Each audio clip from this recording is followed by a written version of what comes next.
তাইলে তো মনে করছে ফারাক মানুষ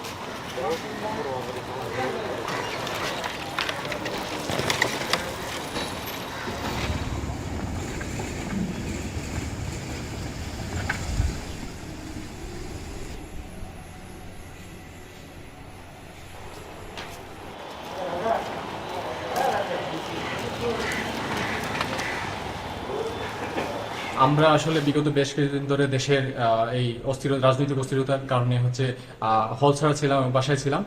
তো বাসায় থাকার কারণে আমাদের যে পড়াশোনার ক্ষতি হচ্ছিল সেই পড়াশোনার ক্ষতি পুষিয়ে নিতে আমরা হলে চলে এসেছি। এর পাশাপাশি হচ্ছে আমাদের অনেকের টিউশন করে চলাফেরা করতে হয় ক্যাম্পাসে, তো টিউশনের ব্যবস্থা হচ্ছে ব্যাহত হচ্ছিল। তো এই জন্যই আমরা হচ্ছে ক্যাম্পাস খোলার আগেই হচ্ছে প্রশাসন থেকে ক্যাম্পাস খোলার আগেই আমরা হলে অবস্থান করছি। আমার মাস্টার্স পরীক্ষা হবে সামনে, আবার জব প্রিপারেশনও সব মাথায় রাখে আমরা তাদের মাস্টার শেষের দিকে আমরা আসছি আর কি হবে।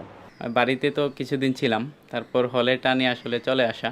আমাদের যেই রুমগুলো আছে ওই রুমগুলো ঠিকঠাক আছে কিনা, এর বাইরে আমরা যারা সাধারণ স্টুডেন্ট আছি আমরা আমাদের হলকে প্রোটেক্ট করার জন্য, রাজনীতি মুক্ত রাখার জন্য, সুষ্ঠু পরিবেশ ফিরিয়ে আনার জন্য আমরা আগে আগে চলে এসেছি, যেন আমাদের পরবর্তীতে যারা আসবে, ছোটো ভাইরা আসবে, তাদেরকে আমরা একটি সুন্দর হল উপহার দিতে পারি।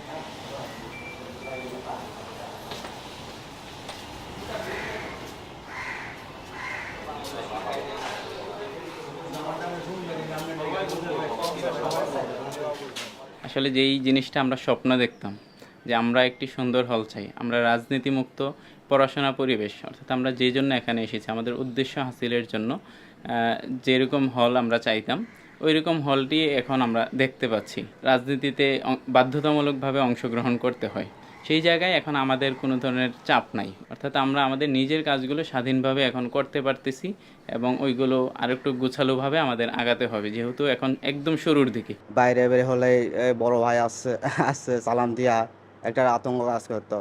অনেক ছেলেবেলা দেখা গেল যে আমরা যখন ফার্স্ট ইয়ারের কথা বলি, তখন আমরা ফার্স্ট ইয়ারে ছিলাম, অনেক ছেলেবেলা আমাদের বেরিয়ে হইতো না, মানে বাইরে কোন ভাইয়ের সাথে দেখা হবে, কোন ভাই মিস গেল, সালাম দিতে পারলাম না, এটা আবার গেস্ট রুমে নিয়ে আসে আপনার, এই সালাম দিলি না কেন, এটা একটা সবাই আতঙ্কের মধ্যে ভীতির মধ্যে থাকতো।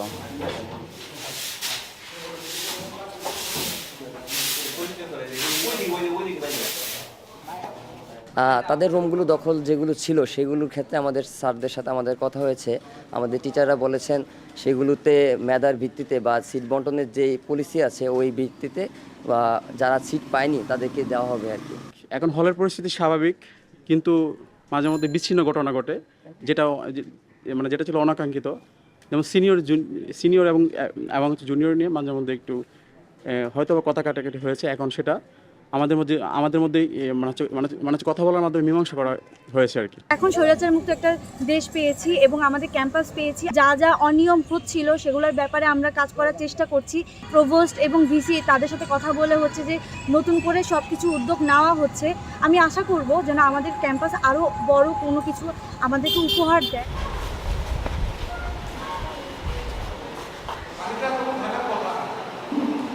ক্যান্টিন একটু সমস্যা আছে, খাইতে গেলাম একটু সমস্যা আছে, তবে আস্তে আস্তে কেটে যাবে। হলে যে 8-10 জন মেয়ে আছে, আমাদের হচ্ছে আজকে হল সুপার জানালো যে আমাদের হচ্ছে গিয়ে খাবার দাবারের হচ্ছে কালকে থেকেই ব্যবস্থা করা হবে, ডাইনিং খুলে দেওয়া হবে। বিশ্ববিদ্যালয়ের প্রশাসন এবং হচ্ছে বিশ্ববিদ্যালয়ের প্রক্টর এবং প্রভোস্ট বইটি হচ্ছে পদত্যাগ করছে। তো আমরা যারা বর্তমানে হচ্ছে হলে অবস্থান করছি তারা হচ্ছে হলে প্রভোস্ট বইটি না থাকার কারণে হলে বিভিন্ন ধরনের সমস্যার সম্মুখীন হচ্ছি, যেমন হচ্ছে খাবারের সমস্যা এবং হচ্ছে নিরাপত্তার সমস্যা।